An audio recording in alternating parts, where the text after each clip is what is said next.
ABC partner है in the ratio 3:1।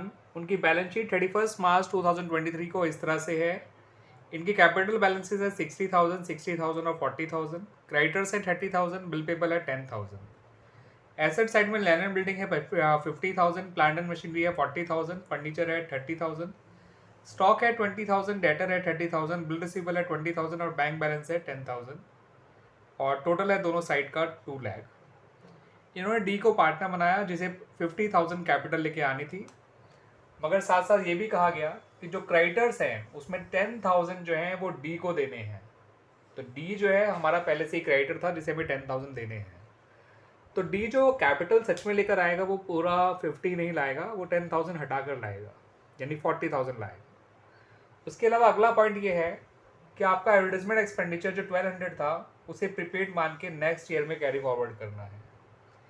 फिर उन्होंने ये बताया कि जो एक्सपेंसेस आपने पे किए थे पिछले साल या अब तक जो पिछले साल गया है उसमें 2,000 जो है वो बी के पर्सनल एक्सपेंस के थे। तो कायदे से वो बिजनेस का खर्चा नहीं है, बी का पर्सनल खर्चा है। ठीक है बच्चों। फिर एक बात और बताई गई कि एक बिल रिसीवेबल था जिसको आपने पहले डिस्काउंट करा लिया था, वो आज डिसऑनर हो गया है। और एक बात बताई गई कि डेटर पे आपको 5% प्रोविजन बनाना है फॉर डाउटफुल डेट्स। और एक और बात बताई गई फाइनली कि रिवोल्यूशन के खर्चा जो है वो 2100 है जिसको ए ने पे किया है। आपसे मांगा गया है नेसेसरी लेजर अकाउंट्स आफ्टर डीज एडमिशन और साथ साथ बैलेंस शीट। ठीक है बच्चों। नेसेसरी लेजर अकाउंट के अंदर आप बनाएंगे एक तो रिवोल्यूशन अकाउंट, एक बनाएंगे पार्टनर्स कैपिटल अकाउंट और जरूरत पड़ी तो बैंक अकाउंट। आइए पहले पॉइंट्स को और डिटेल में डिस्कस कर लेते हैं। तो पहला पॉइंट तो मैंने आपसे डिस्कस कर ही लिया कि डी को कैपिटल लानी पड़ेगी 40,000। 10,000 क्रेडिटर से उसके अकाउंट में ट्रांसफर हो जाएंगे। तो क्रेडिटर आपके जो बैलेंस शीट में शो किए जाएंगे नई वाली, वो 20,000 शो किए जाएंगे और बैंक जो बढ़ेगा वो केवल 40,000 से बढ़ेगा। कैपिटल बेशक 50 है लेकिन 10,000 क्रेडिटर से ट्रांसफर किए हुए हैं। एडवर्टाइजमेंट एक्सपेंडिचर जो प्रीपेड है वो आपके लिए फ़ायदे की बात है, रिवोल्यूशन में क्रेडिट साइड आ जाएगा और नई बैलेंस शीट में एसेट साइड आ जाएगा। जो 2,000 बी के पर्सनल एक्सपेंस हैं वो फर्म के लिए फ़ायदे की बात है मगर बी के लिए नुकसान की बात है। तो ये रिवोल्यूशन में क्रेडिट साइड और बी के अकाउंट में डेबिट साइड आ जाएगा, यानी ये बात भी फ़ायदे की है। ठीक है बच्चों। जो बिल डिस्काउंटेड डिसऑनर हुआ है उससे आपके डेटर 4,000 बढ़ जाएंगे और बैंक 4,000 कम हो जाएगा। डेटर बढ़कर 34,000 जाएंगे, बैंक अगर इसी पॉइंट की बात करें तो घटकर 6 रह जाएगा। बाकी 40,000 कैपिटल जोड़ेंगे तो 46 भी हो जाएगा, लेकिन इस पॉइंट की वजह से 4 कम हो जाएगा। ठीक है। डेटर बढ़कर 34,000 हो जाएंगे। अब डेटर पे जो प्रोविजन बनाना है 5%, वो 30,000 पर मत बनाइएगा, 34,000 बनाइएगा जो 1,700 निकल कर आएगा। सही है बच्चों। और लास्ट में जो रिवोल्यूशन एक्सपेंसेस है तो बिजनेस का खर्चा, तो रिवोल्यूशन अकाउंट में डेबिट हो जाएगा और एक अकाउंट में क्रेडिट हो जाएगा, ये 2100। ठीक है बच्चों। आप देखेंगे तो आपका जो रिवोल्यूशन है प्रॉफिट और लॉस जो भी आएगा उसको आप एबीसी के ओल्ड रेशियो में बांट दीजिएगा। फिर पार्टनर्स कैपिटल अकाउंट बना लीजिएगा, उसमें ज़्यादा चीज़ें तो आ रही नहीं है। ओपनिंग कैपिटल्स आ जाएंगी, डी की कैपिटल आ जाएगी, क्रेडिटर से जो डी की कैपिटल ट्रांसफ़र किया है वो आ जाएगा। ठीक है बच्चों। जो बी का पर्सनल एक्सपेंस है वो बी के डेबिट साइड में आ जाएगा और जो रिवोल्यूशन एक्सपेंसेस है वो ए के क्रेडिट साइड में आ जाएंगे। रिवोल्यूशन का जो भी प्रॉफिट या लॉस है वो लिख लिया जाएगा। ठीक है बच्चों।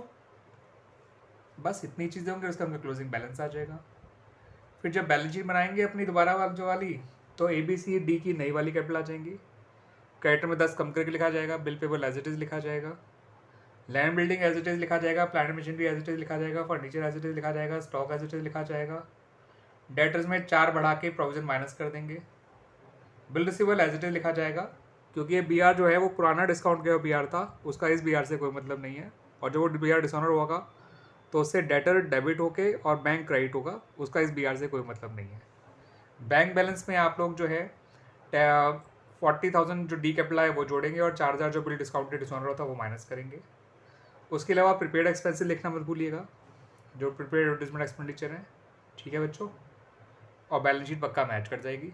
अब आइए जो मैंने आपको बोला वो सारा आपको मैं इन अकाउंट्स के जरिए दिखा भी देता हूँ। ठीक है बच्चों। सबसे पहले जो प्रीपेड खर्चे था, prepaid expense, prepaid advertisement expense, वो यहाँ लिख लीजिए 1200। जो बी का पर्सनल खर्चा था वो बाय बीज कैपिटल लिख दीजिएगा। बाद में बी के कैपिटल अकाउंट में लिखना मत भूलिएगा, डेबिट साइड। फिर यहाँ पे जो प्रोविज़न बनाया जाएगा डेटर्स पे वो लिखिएगा। डेटर में पहले आप 4,000 ऐड करिएगा जो निकल कर आएगा उसका 5% निकालिएगा। ठीक है बच्चों, ये आएगा 1700। जो रिवोल्यूशन खर्चा था जो पे ए ने किया है, तो रिवोल्यूशन को डेबिट करके ए को क्रेडिट कर दीजिए यहाँ पर, यानी रिवोल्यूशन अकाउंट फिलहाल डेबिट हो रहा है। ये अमाउंट ए के क्रेडिट साइड में लिखना मत भूलिएगा। रिवोल्यूशन के पॉइंट्स यही सब थे बच्चों। 3800 यहाँ आ जाएगा, और अब साफ नज़र आ रहा है ये साइड केवल 3200 थी, तो 600 का लॉस हो जाएगा। जो ए बी सी के पुराने रेशियो में बढ़ जाएगा, जो कि 300, 200 और 100 आ जाएगा। 300, 200 एंड 100, और रिवोल्यूशन अकाउंट हमारा कंप्लीट हो जाएगा। ठीक है बच्चों, पॉइंट्स मैंने सारे आपसे पहले डिस्कस कर लिए थे, इसलिए यहाँ पर लिखने में ज़्यादा दिक्कत नहीं आई बच्चों। कैपिटल अकाउंट बनाएंगे तो सबसे पहले ओपनिंग बैलेंसेज लिख दीजिए 60, 60 एंड 40। ठीक है बच्चों, उसके बाद जो रिवोल्यूशन का लॉस आया था वो यहाँ लिख दीजिए। बाकी तो बैलेंस शीट के अंदर कुछ बांटने वाली चीज़ है नहीं। 300, 200 और 100। उसके अलावा जो डी क्रेडिटर से डी के अकाउंट में ट्रांसफ़र किया था वो लिख दीजिए 10,000। जितना डी कैपिटल लेकर आएगा वो लिख दीजिए डी के अकाउंट में 40,000। जो ए ने पर्सनल का जो फर्म का एक्सपेंस को पे किया था वो ए के अकाउंट में लिख दीजिए 2100। ठीक है बच्चों, और जो बी का पर्सनल एक्सपेंस था जो फर्म ने पहले डेबिट कर दिया था वो बी के अकाउंट में डेबिट कर दीजिए। अब इट वॉज 2000। बस और कुछ नहीं आएगा, क्लोजिंग बैलेंसेज आ जाएंगे। 62,100 में से माइनस करना है आपको 300, तो ये 61,800 आ जाएगा। बी का जो है 60 में से 2000 में 58 में 200 गए तो 57,800 बी का आ जाएगा। सी की बात करें तो 40,000 है यहाँ पर, और उसमें से 100 माइनस करेंगे तो 39,900 आ जाएगा। और सी की बात करें तो 50,000 ही आएगा। ठीक है बच्चों, और इस तरह से इनके कैपिटल अकाउंट बन जाएंगे। क्लियर बच्चों, आसान सा ही था, ज़्यादा मुश्किल चीज़ें थी नहीं। ठीक है, ज़्यादा चीज़ें भी नहीं थी, बस 4 लोगों के अकाउंट जरूर है। पॉइंट मैंने सारे डिस्कस कर लिए थे, कौन कौन से कहाँ आने हैं। जैसे कि मैंने बताया था डी के अकाउंट में क्रेडिटर के नाम से 10,000 और बैंक के नाम से 40 आएगा। ये मैंने बताया था कि जो बी का पर्सनल खर्चा है वो बी में डेबिट होगा क्योंकि रिवोल्यूशन में क्रेडिट हुआ था। ये मैंने बताया था ये अमाउंट रिवोल्यूशन में डेबिट और ए में क्रेडिट होगा। ठीक है बच्चों, और रिवोल्यूशन लॉस तो यहाँ आ रही था, और क्लोजिंग बैलेंस आराम से आ गई। अब बैलेंस शीट और देख लेते हैं बच्चों of new firm on 1 April 2023। Liabilities amount, assets amount. Liabilities में आपकी कैपिटल सबकी नई वाली आ जाएगी। ए की आएगी 61,800, ये ए की है। बी की आएगी 57,800। सी की आएगी 39,900 और डी की आएगी 50,000। ठीक है बच्चों, तो ये हो जाएगा आपका 8, 8, 16 और 9, 25, 25 का 5, 2000 कैरी, 3, 7, 10 और 9, 19, 19 का 9 आपका 1 कैरी, 7, 5, 12, 3, 15, 5, 20, 2,09,500 आ जाएगा। ठीक है बच्चों, और 1 मिनट अब ठीक है। और रही बात क्रेडिटर्स की, वो 10,000 कम करके लिखे जाएंगे तो 20,000 आएगा।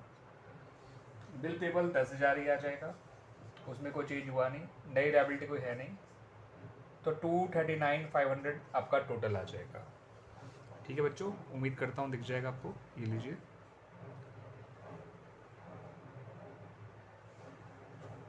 नया बिल्डिंग की बात करें एज इट इज़ आएगा 50,000। ठीक है बच्चों, समझ जाएगा ये 50,000 है। Plant and machinery as it is आएगा 40,000। फर्नीचर एज इट इज़ आएगा 30,000। स्टॉक एज इट इज़ आएगा 20,000। डेटर्स में आप 34 लिखिएगा क्योंकि आपने 4,000 इंक्रीज़ किया था और प्रोविजन का 1,700 माइनस करिएगा तो 32,300 लिखिएगा।